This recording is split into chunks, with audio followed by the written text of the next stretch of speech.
Good morning, folks. Kevin here, the Tattooed Toy Owner, and I'm heading to work today for a 48 at my primary job. I just got to watch Rick and Morty's episode 4. I believe episode 4, yeah. After we had to skip a week, so 2 weeks since the last episode. And I gotta say, it was amazing. It was really out there and crazy. You start off at the beginning of the episode with Rick and Morty in outer space flying in Rick's ship, his homemade ship. And apparently he had Morty doing some kind of space adventure where he got imprisoned in like an outer space prison. And some talking cat, like a kind of a sentient cat that stands up on 2 legs, bipedal, helped him escape. So they had some kind of bond between them. And he gets shot before he gets into the ship with Rick and Morty. So Rick's able to save Morty, but not this cat. And he was bummed. Morty was bummed about it. Anyway, in the conclusion of that little piece of helping with the mission, apparently, in order to get Morty to help with the mission, he promised him a dragon. He said, yeah, whatever, he'll give him a dragon. So this is how the episode actually begins. Finally, he wrecks the ship, trying to get out of this, being told what to do, basically. So Rick wrecks the ship. They end up in a hospital, and he's all bandaged up. Looks like he broke everything, legs and arms. And the wife, Beth, or I should say the daughter, Beth, comes in, and she's like, did you promise Morty a dragon? He's like, ah, shit. Okay, so we get into the beginning scene, intro, and then when the cartoon starts again, he actually calls upon a real warlock that comes through, I guess, another dimensional portal from another dimension, and he gives him a dragon. They sign a soul bonding contract where he's the owner of this dragon. Morty is, and so the dragon has to listen to him. And he says, they had to sign blood here, and you hear Rick saying, I'm not co-blooding. It was funny. So anyway, he gets his dragon, and the dragon just doesn't like Morty. He expresses that he wants to be free. Morty doesn't want him to feel like a property. He says, like, we can do what you want. And he's like, well, I just want to go to sleep till mankind is gone. And he's like, well, how about 20-minute nap and then you take me flying again? So dragon don't care for Morty.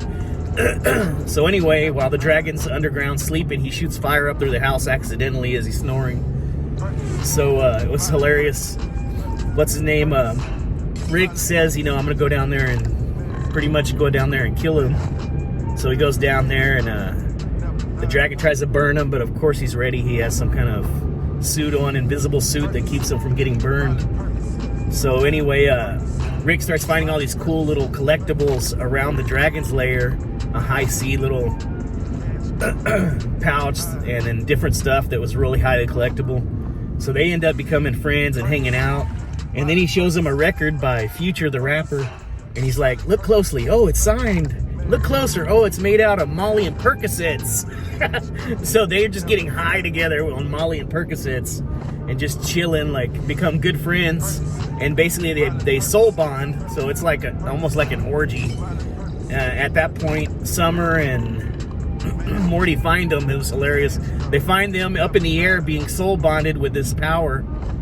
And they end up breaking it off finally, and they go to send the dragon back. Well, as soon as Morty grabs the contract that he had signed in blood, he tore it.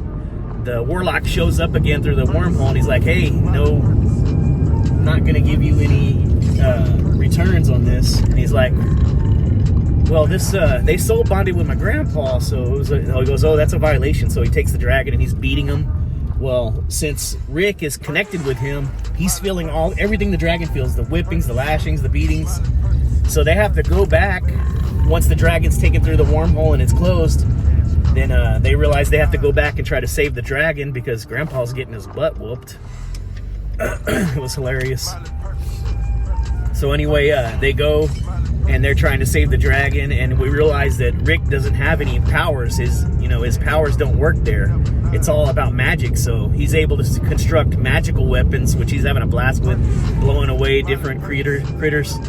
the warlock constructs a golem to attack them, and they're able to defeat the golem, and then they're able to bring the golem back to life under their control. So they're trying to save the dragon. The dragon gets hung, so Rick is feeling the hanging, but they say, oh, dragon takes 78 years to hang, so it's going to be a while. So Rick keeps making comments about how it's annoying but not terrible. And then the funny part is Summer's got this magic bow and arrow, and she's like firing off, killing all these different creatures that are after them. And then she starts getting real sloppy. She's like, look, I'm gonna act like I'm shooting this arrow from my butthole, and she's on the ground pretending, and she ends up accidentally shooting the dragon in the eyeball that's hanging. And of course Rick feels it because he's connected. And they end up coming across an entire cave of what they're calling slut dragons, because they're being slut shamed for wanting to do these bonding orgies all the time. So these dragons come out, they have the leader and different ones, and they decide to all band together and do one massive slut orgy power thing, and they fly over, and they realize they're gonna have to kill that wizard. That's the only way to free everybody. So they go throw down, and they end up killing the wizard. He gets like burned away to nothing with magical fire. It was hilarious.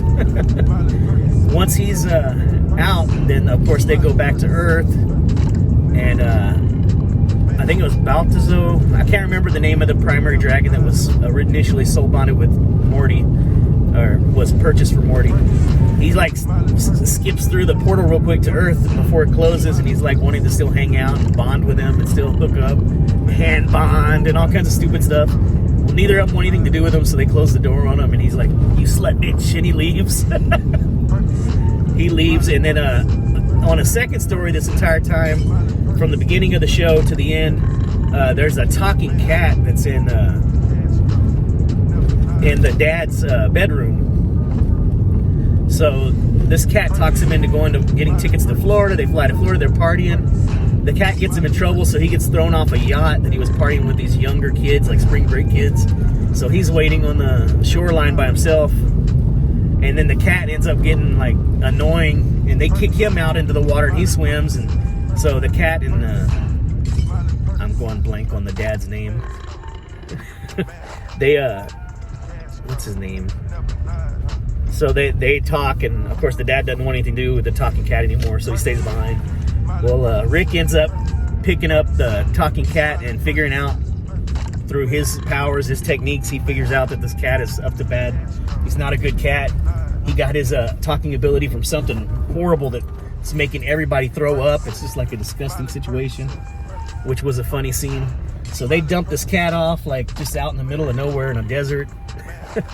It was a good episode. I think it was very out there, very crazy, just like what we like to see from the show.